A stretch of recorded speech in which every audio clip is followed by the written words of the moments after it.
doing tremendously well. So when we launched it in November, we started with 400 restaurants. Now we have 1,300 restaurants, 1,300. right? And that's still, I would say, a small segment, right? Out of 30,000, 1,300 is still way below 5%. What are the benefits for the users if you are eating out using Zomato Gold? So for a user, he gets to discover restaurants which have a certain rating and above, right? So we do not onboard a restaurant if they have a 3.5 rating or below. So it is already a filtered criteria that if it's a Zomato Gold restaurant, it is by invite and not everyone can join, right? It's not that all the 30,000 restaurants can say, hey, I want to be part of Gold, right? It's invite only, and it has to have like seated dining and things like that. Is this also available in Bandung and Bali? Not yet. We will consider, and we are making plans for it. There have been requests from Bandung and Bali saying from the restaurant community that they would want to be part of the program. You know we love to eating out. Yes, and I think which is why the program is doing so well. So I think from a restaurant supply standpoint, we grew from 400 restaurants to like 1,300 now. Same with users. So only 7 months. Yeah, in 7 months we've grown to added 900 more restaurants. Wow.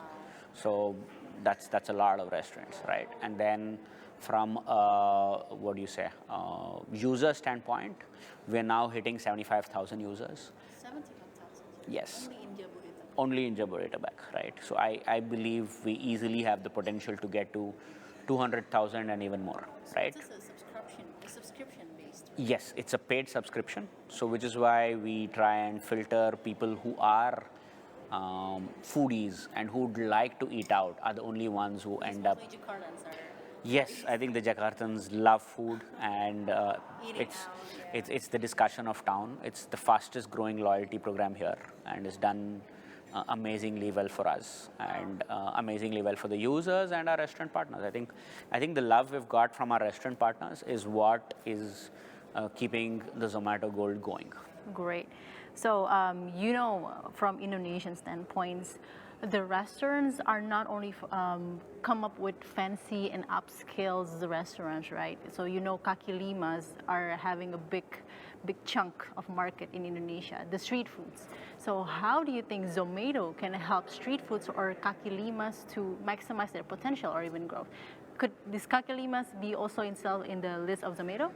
Yes, so we could have street food as well. I think our only criteria is it has to be a fixed location, because we can't have a Kaki Lima. Right, we have some street food. We can do a better job of that, right? As a platform, we haven't done a lot of effort around the Kaki Limas, and that's one of my focuses as well, to do a better job of that. But then that being said, we usually don't end up listing someone who's today in Kunigan, tomorrow in Senapati, day after in Senayan. But as long as he's got a fixed location, we are more than happy to treat them at the same level as the others. And then we will have separate, rails which say, hey, this is Kaki Lima food discovery. But what we end up seeing is there's not so much of research done. A user is not doing too much research when he's actually going to a Kaki Lima.